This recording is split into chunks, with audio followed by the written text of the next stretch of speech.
A lot of good questions asked, great answers, some outstanding information, and we'll look forward to getting it. It's going to be a lot of fun to come back and tell you everything we did in the months and years to come.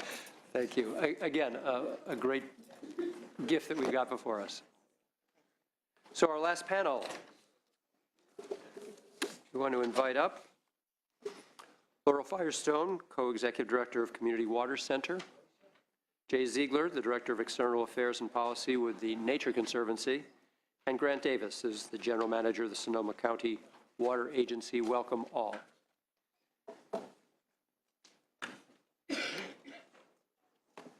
Director Firestone, we'll be happy to start with you.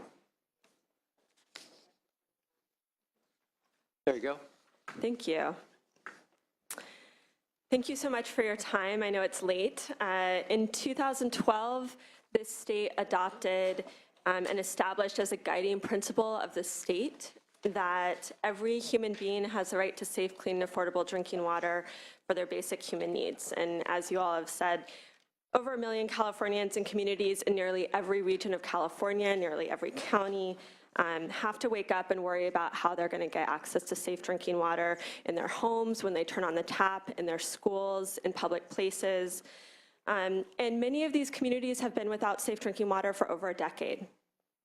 With the drought and overpumping because of lack of groundwater management in many regions, entire communities are without water at all. There's families that continue months into this drought to turn on their tap and have nothing come out. They have to rely on neighbors to be able to take showers, get water to flush their toilet, and meet basic human needs. Our organization works in Community Water Center, works in sort of ground zero of these impacts in the San Joaquin Valley, where the majority of communities are that don't have safe drinking water, but also where some of the highest levels of poverty are and the most acute impacts of the drought, of contamination, and the least ability to mitigate the impacts. I also want to emphasize that residents are already paying really high costs for the water that they can't drink, but also because of their health, because many residents are drinking water that doesn't meet safe limits for arsenic and nitrate and other contaminants, and because they're having to find ways to get to buy 5-gallon jugs and bring that back to their home, or other sources of alternative water to make sure that they have water to drink, or aren't consuming water and instead sugary sweetened beverages or other are suffering from dehydration, and that's been documented recently. That has a lot of health impacts as well. So I think the important thing is that today we have the unprecedented opportunity to actually solve this problem. I think one of the really exciting things about Prop 1 and about where the state has been going is that, and about the analysis that you heard this morning, is that this issue is actually a solvable problem. It's a relatively small amount in the budget and of the overall costs in terms of making the impact that we need to make. But what's really important is that we use the funding that we have to make sure it's targeted and proactive and actually solves the problem we're trying to solve, and that it doesn't bypass the communities that need it most. We have a number of lessons learned from past bonds. We want to make sure that this bond is able to prioritize the most vulnerable communities and make sure it gets to the areas that need it most. That includes the very small systems, as well as systems under 15 connections that are often have the least resources and institutional capacity. We also need to make sure that in our haste to try and solve the problem and get the money out, that we don't prioritize only shovel-ready projects. That has been a real problem for why other bonds and other funding sources have really bypassed communities and not solved this problem, not addressed this need adequately.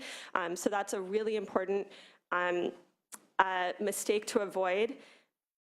In order to get the money out quickly and make sure that we are creating solutions that are really going to address that fundamental vulnerability of why we're in this problem in the first place is to make sure that we're actually funding technical assistance and targeted technical assistance that allows us to foster consolidations and other kinds of solutions that allow for economies of scale.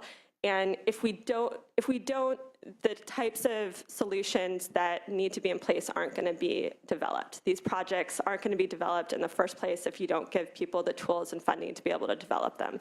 And so one of the things in Prop 1, but also needs to be extended to other chapters, that's in Prop 1 in Chapter 5, but also is important for other chapters as well, is technical assistance. And we think that, and there's a variety of multidisciplinary technical assistance needs that need to go into making solutions happen. We need to fund consolidations. We need to do that proactively. There just have not been enough results in that area, and that's because it hasn't been a priority and it hasn't been where resources and the focus has been. There hasn't been a targeted strategy around that. One of the recommendations we have is to establish a small disadvantaged community office within the State Water Board that can really focus on small disadvantaged community water needs, establish a very transparent plan that can move forward on developing truly sustainable and affordable solutions for communities and help them transition out of the cycle of vulnerability. We think that could house both a lot of the technical assistance resources and funding resources that would be needed to promote those solutions and allow a clear mandate, sort of one-stop shop for both drinking water and wastewater. We also want to, you've probably heard one of the big challenges is operations and maintenance costs. So, even if you got capital funding to put in a treatment plant, many communities can't afford to operate it. And communities are already paying over $100 a month for some of our poorest communities for safe drinking water alone. So it's vital that we have funding available to cover operations and maintenance in the long term, and that we transition systems into larger economies of scale where that can be more affordable. To do that, we need to both utilize the existing Prop 1, but also look at additional funding sources that can help ensure that there's a sustainable operations and maintenance funding. And there's a number of proposals around different sorts of fees, nitrogen fees to cover some of the costs of treating nitrogen, for example, or fertilizer fee, and others to make sure that we can have a basic amount of water that everyone can afford to access. And I also want to highlight that the drought is already having very severe impacts. There's already families that don't have water at all in their homes. And the drought funding that has gone through has been very effective for drinking water systems, but it's already run out, and the need is really acute. And I really want to see us re-up in trying to renew the emergency and interim funding for drinking water, as well as really a targeted investment in using this Prop 1 funds to get to those that need it most. Thank you. Thank you very much. I'm going to throw a few questions at you now, and just because each of you is taking a different issue area. So I don't think there's anything comes to my mind that average Californians take more for granted than being able to turn on their tap and get a glass of water, or to count on there being water in their toilet when they flush it. It just sounds like a living nightmare. And these are people who have every other kind of struggle in their lives. This is laid on top of them. It's really heartbreaking. And you say this has really been the case for 10 years now. I had asked Chair Marcus if we knew if the problem was getting worse as we begin to address it. It sounds like we don't have our hands around this at all yet. Yeah, I think we don't. There's I will say that the move of the program to the State Water Board has been a really good stride towards getting our handle on it. So I think the State Water Board, what was originally a list of 183 small systems that had ongoing unsafe drinking water, we've now heard is being expanded to a more accurate list that includes many hundreds more. So that list also doesn't include all of the small systems under 15 connections or areas where there isn't a centralized water system. We need to do a lot more to get a handle on who doesn't have safe drinking water in the state if we're going to solve this issue. I do think a lot of progress has been made. We have a much more transparent tracking process, but I think that sort of an office of small disadvantaged communities within the state board and some adequate resources to really set measurable targets and transparently track that, we can really answer that question and say that we're truly ensuring that all Californians have access to safe drinking water. Have you had conversations with Chair Marcus about this yet, this idea of creating this office? And I understand your suggestion, because if it's not a priority and if we don't focus, we're not going to really get the job done. Your suggestion for the creation of this office would be for that purpose. You're not concerned this is just more bureaucracy and we're not going to get somewhere, but in fact, if we don't create this office, we're not going to identify the priority and really focus on getting it taken care of. Yeah, I think that having a real focus and mandate and resources to focus on this issue is what it's going to take to solve it. So the Public Policy Institute has on page 7 of its presentation the funding gap for safe drinking water in small rural systems estimated at an annual cost of $30 million to $160 million. But we have a one-time infusion of Prop 1 funds of about $260 million. So do you think those numbers are, number one, accurate? And number two, and I do want to talk to you about the consolidation issue. You're suggesting maybe some mitigation fees to help find some ongoing source of funding? Yeah, so there's two different funding gaps, really. There's the capital and initial investment funding gap, and then there's the ongoing O&M, and that happens each year. And depending on the type of solution put in place, that ongoing operation and maintenance funding gap may be higher. If you're having to treat arsenic or nitrate contaminated groundwater, for example, those costs are extremely high each year.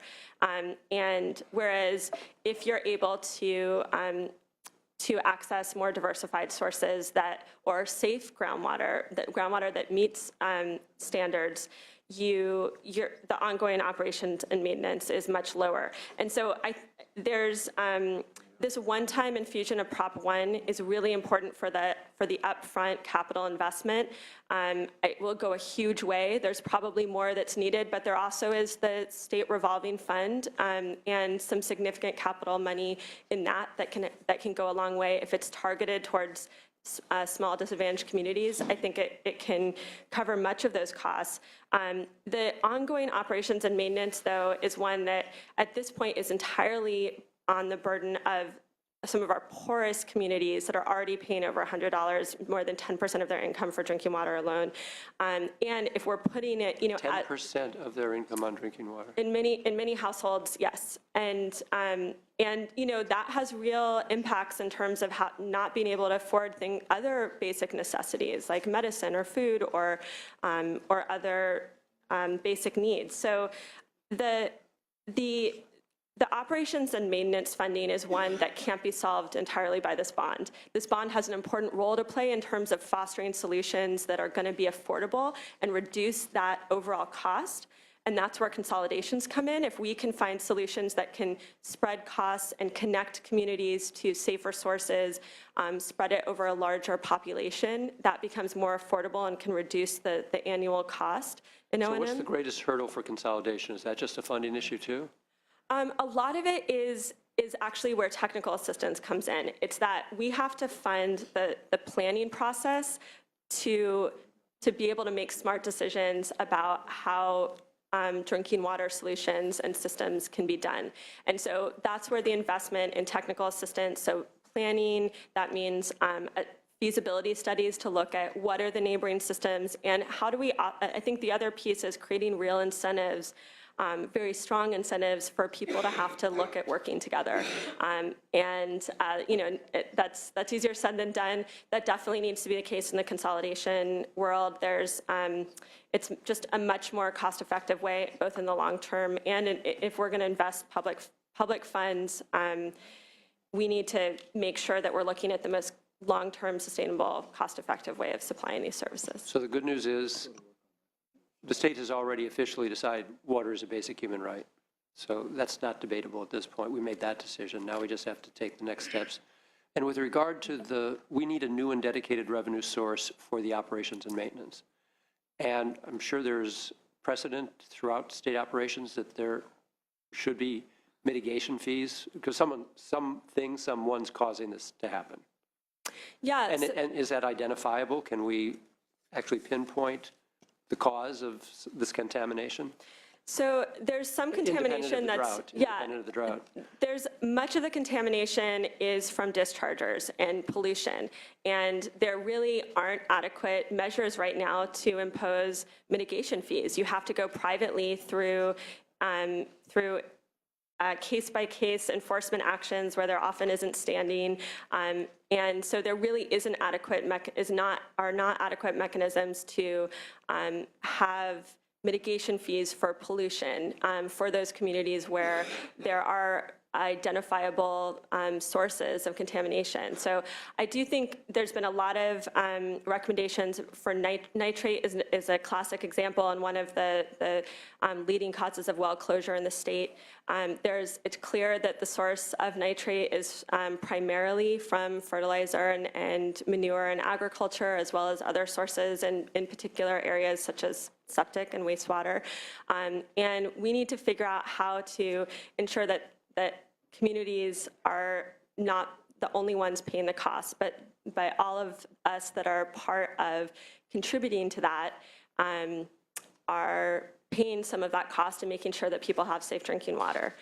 There's other contaminants where where it's naturally occurring and there's not an identifiable source. So I think the ultimate solution for addressing the O&M needs is going to be a combination, and we need to make sure that there's a mechanism for polluters to pay and also for us to ensure affordability in the state.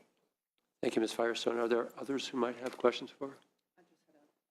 Senator Wolf. It's a very, very difficult issue.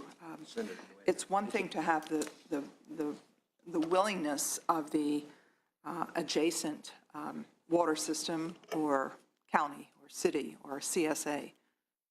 That's one issue. If you have the willingness, because the system allows for protest and annexation and consolidation. It's another thing when all the when there is no fiscal incentive to do it. So it's really difficult. You're raising rates. Nobody wants to have their rates raised. So we have to come to grips with that. And we need to start. I should have started 10 years ago, but certainly better late than never. Thank you, Senator. Senator Wynn and then Senator Hancock. Thank you, Mr. Chairman. I want to commend you on the idea of the small disadvantaged, department or whatever you want to, office. Yeah. I'm curious to understand, what is that definition? Is it, because small disadvantaged communities means a lot to me. There's different ways of it. Water in itself is completely different, and so I'm curious to know what exactly does that mean? Yeah, that's a great question. So I think disadvantaged community, there is a definition in the code that has it at less than 80% of the median household, the statewide median household income. So there's it's a median household income poverty level sort of analysis for the disadvantaged portion for the small disadvantaged communities. There's actually conflicting definitions of what small means. There's I would say there's at least certainly should include at least communities that are 200 connections or 1,000 people or less, but probably up to 10,000 population or less. And so there's different definitions in state and federal code around that. And we would we would, right now, the state has a small systems list that is defined at 1,000 people or 200 connections or less, so 200 households or less, but it should probably be raised higher than that. So what I'm hearing is it's the normal definition of basically income, not so much of whether you have access to water and how much you're paying. Exactly, so, right. But is that what I mean, I have Orange County and Los Angeles County. I have a small portion of Los Angeles County. For us, there are definitely pockets of areas in both counties where the income level, exactly what you're saying. But then overall, though, Southern California can't get water. Our rates keeps on going up. So to me, I look at in this form today, we ought to talk about water. And that we need to be able to move water in areas and to make it so that, just like Senator Walk just mentioned, is the cost.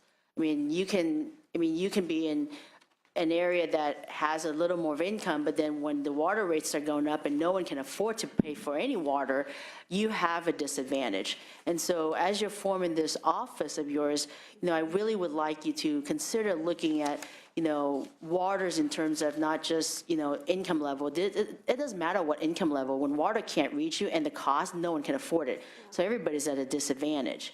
And so, I'm, like I said, there are definitely areas, most people don't realize it, but there are areas in Orange County that are extreme, and actually they're mostly my district. They're very poor neighborhoods. We can get water in Orange County, but they're extremely expensive. And also Los Angeles County as well. And then the next part I wanted to, you mentioned operation and maintenance.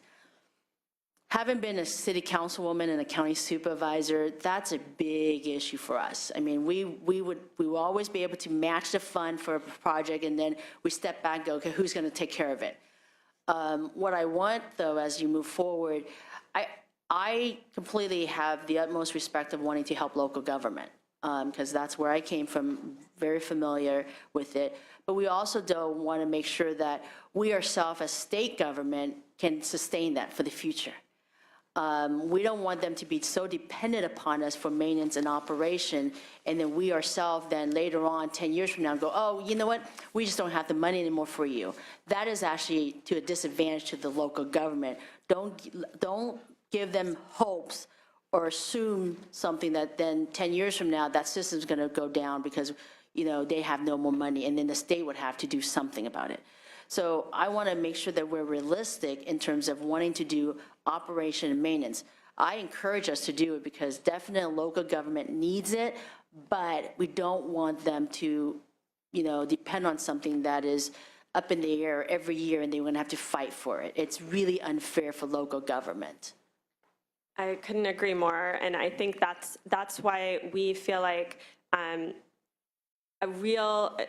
rather than trying to push out money so quickly to build something that isn't going to be affordable, we need to make sure that we're really fostering solutions that look at what is the most affordable long-term so that people can afford the drinking water, if we're going to build a plant, that it is affordable, and also that we're getting a more sustainable source of operations and maintenance funding that can be coming from, again, from polluters, from the causes of contamination and the high cost of treatment, but also looking at things like, could we have a water user fee that could be a very small amount like we do for energy, but for water that could allow for some guarantee that whether you're in Orange County and LA and a very large system or a very small system, everyone can afford a basic amount of safe drinking water. Right now, we don't have a mechanism to do that for water, even though we do for many other utilities. And